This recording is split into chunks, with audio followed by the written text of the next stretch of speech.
Iran തലസ്ഥാനമായ ടെഹ്റാനിൽ വൻ ആക്രമണം. ടെഹ്റാനിൽ നിന്നും ജനങ്ങൾ ഒഴിയണമെന്നും സൈനിക നടപടിയുണ്ടാകുമെന്നും ഇസ്രായേൽ പ്രധാനമന്ത്രി ബെഞ്ചമിൻ നെതന്യാഹു കടുത്ത മുന്നറിയിപ്പ് നൽകിയതിന് പിന്നാലെയാണ് ഈ ആക്രമണം തുടങ്ങിയത്. ഇറാന്റെ ടെലിവിഷൻ ആസ്ഥാനത്തും ആക്രമണം നടന്നു. നിരവധി മാധ്യമപ്രവർത്തകർ കൊല്ലപ്പെട്ടതായി റിപ്പോർട്ടുകൾ വരുന്നുണ്ട്. തത്സമയ വാർത്താ അവതരണത്തിനിടെയാണ് ആക്രമണം ഉണ്ടായത്. വാർത്താ അവതാരക ബോംബ് വീണതിന് പിന്നാലെ സീറ്റിൽ നിന്നും ഇറങ്ങിപ്പോകുന്ന ദൃശ്യങ്ങൾ പുറത്തു വന്നിട്ടുണ്ട്. ഈ ചാനൽ ആക്രമിക്കുമെന്ന് നേരത്തെ ഇസ്രായേൽ പ്രതിരോധ മന്ത്രി പറഞ്ഞിരുന്നു. പക്ഷേ ആക്രമണത്തിന് ശേഷവും ഇറാന്റെ ഔദ്യോഗിക ചാനൽ സംപ്രേഷണം നിർത്തിയില്ല.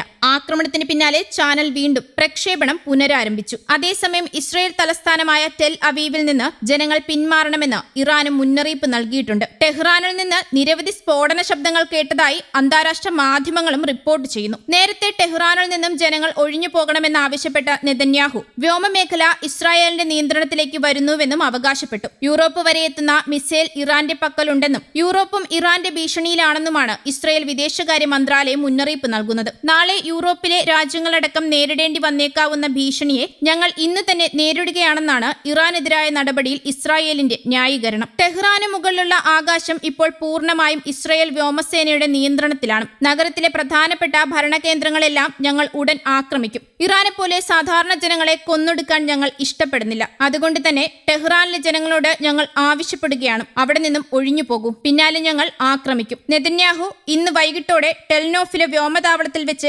അറിയിച്ചതാണിത്. ഇറാൻ ഇസ്രായേൽ ഏറ്റുമുട്ടൽ കൂടുതൽ രക്തരൂക്ഷിതമായ ആക്രമണങ്ങളിലേക്ക് കടന്നിരിക്കെയാണ് ടെഹ്റാനിലെ ജനങ്ങൾക്ക് ഈ മുന്നറിയിപ്പ് നൽകിയിരിക്കുന്നത്. ആക്രമണങ്ങളിൽ ഇറാൻ മരണസംഖ്യ 200 കടന്നു. ഇതിനോടകം ഇറാൻ 370 ബാലിസ്റ്റിക് മിസൈലുകൾ തൊടുത്തുവെന്നാണ് റിപ്പോർട്ട്. ഇസ്രായേലി നഗരങ്ങളിൽ ഇന്നലെ രാത്രി നടത്തിയ ആക്രമണങ്ങളിൽ 5 പേർ കൂടി കൊല്ലപ്പെട്ടു. ഇസ്രായേൽ കൊല്ലപ്പെട്ടവരുടെ എണ്ണം 24 ആയി. ടെൽ അവീവിലെ അമേരിക്കൻ എംബസിയിൽ ഇറാന്റെ മിസൈൽ പതിച്ച് കേടുപറ്റി. ഇസ്രായേലുമായി യുദ്ധം തുടരുന്നതിനിടെ രാജ്യത്തെ ജനങ്ങളോട് ഐക്യത്തോടെ ഒരുമിച്ച് നിൽക്കണമെന്ന് ആവശ്യപ്പെട്ട് ഇറാൻ പ്രസിഡന്റ് മസൂദ് പെസഷ്കിയാൻ രംഗത്തെത്തി. ആണവായുധം നിർമ്മിക്കുന്നത് ഇറാന്റെ പദ്ധതിയിലില്ലെന്ന് ആവർത്തിച്ച അദ്ദേഹം ഇതിനു വിരുദ്ധമായ നിലപാടെടുക്കുന്നവരാരും ഇറാന്റെ നയരൂപീകരണ സമിതികളിലില്ലെന്നും പറഞ്ഞു. സയൻസ്, ടെക്നോളജി, ഊർജ്ജ ആവശ്യങ്ങൾ മാത്രമാണ് ന്യൂക്ലിയർ സംബന്ധിച്ച് ഇറാൻ ഉള്ളതെന്നും അദ്ദേഹം വ്യക്തമാക്കി. ഈ അവകാശം തടയാൻ ആർക്കും കഴിയില്ലെന്നും അദ്ദേഹം ചൂണ്ടിക്കാട്ടി. അതേസമയം ഇസ്രായേൽ കൊലപ്പെടുത്തിയെന്ന് അവകാശപ്പെട്ട അയത്തുള്ള അലി ഖമേനിയുടെ ഉപദേഷ്ടാവ് അലി ഷംഖാനിയുടെ ആരോഗ്യനിലയിൽ പുരോഗതിയുണ്ടെന്ന്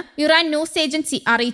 അദ്ദേഹം കൊല്ലപ്പെട്ടുവെന്നും ഇല്ലെന്നും നേരത്തെ റിപ്പോർട്ടുകൾ ഉണ്ടായിരുന്നു. ഇറാൻ പ്രസിഡന്റിനെ ഫോണിൽ വിളിച്ച ഒമാൻ ഭരണാധികാരി യുദ്ധം അവസാനിപ്പിക്കാനും ചർച്ചകളിലേക്ക് മടങ്ങിയെത്താനും മസൂദ് പെസഷ്കിയാനോട് ആവശ്യപ്പെട്ടു. ഒമാൻ ന്യൂസ് ഏജൻസിയാണ് ഇക്കാര്യം വ്യക്തമാക്കിയത്. സംഘർഷം അവസാനിപ്പിക്കാനുള്ള നയതന്ത്ര ശ്രമങ്ങൾ തുടരവെ 3-ാം ദിവസവും ഇസ്രായേലും ഇറാനും മിസൈൽ ആക്രമണം തുടർന്നു. ഇറാനിലെ ആണവ ഊർജ്ജ കേന്ദ്രങ്ങൾ ഇസ്രായേൽ ലക്ഷ്യമിട്ടപ്പോൾ ജനവാസ മേഖലകളിലായിരുന്നു ഇറാന്റെ പ്രത്യാക്രമണം. ശനിയാഴ്ച രാത്രിയും ഇന്നലെ രാവിലെയുമായി ഇസ്രായേലിൽ 3 കുട്ടികളടക്കം 10 പേർ കൊല്ലപ്പെട്ടു. തെക്കൻ ടെൽ അവീവിലെ ബാത്തിയാം പട്ടണത്തിൽ 8 നില പാർപ്പിട സമുച്ചയം തകർന്നു. 35 പേരെ അവശിഷ്ടങ്ങൾക്കിടയിൽ കാണാതായി റോയിട്ടേഴ്സ് റിപ്പോർട്ട് ചെയ്തു. വടക്കൻ നഗരമായ ടമാറയിലും കെട്ടിടങ്ങൾ തകർന്നു. 2ഇടത്തുമായാണ് 10 മരണം. ഇതോടെ സംഘർഷം ആരംഭിച്ച ശേഷം മരണസംഖ്യ 13ആയി. ഇറാനിൽ 406 പേർ കൊല്ലപ്പെട്ടു. ഇസ്രായേൽ ആക്രമണത്തിൽ ടെഹ്റാനിലെ ഷഹ്റൻ എണ്ണ സംരക്ഷണശാലയിൽ വൻ തീപിടുത്തമുണ്ടായി. ആണവ നിലയമായ ഇസ്ഫഹാനിലും ഖത്തറുമായി ഇറാൻ പങ്കിടുന്ന സൗത്ത് പാസ് പ്രകൃതിവാതക പാടത്തും സ്ഫോടനമുണ്ടായി. ലോകത്തിലെ ഏറ്റവും വലിയ പ്രകൃതിവാതക സ്രോതസ്സുകളിലൊന്നാണിത്. ഇവിടെ ഉൽപാദനം ഭാഗികമായി നിർത്തിവെച്ചു.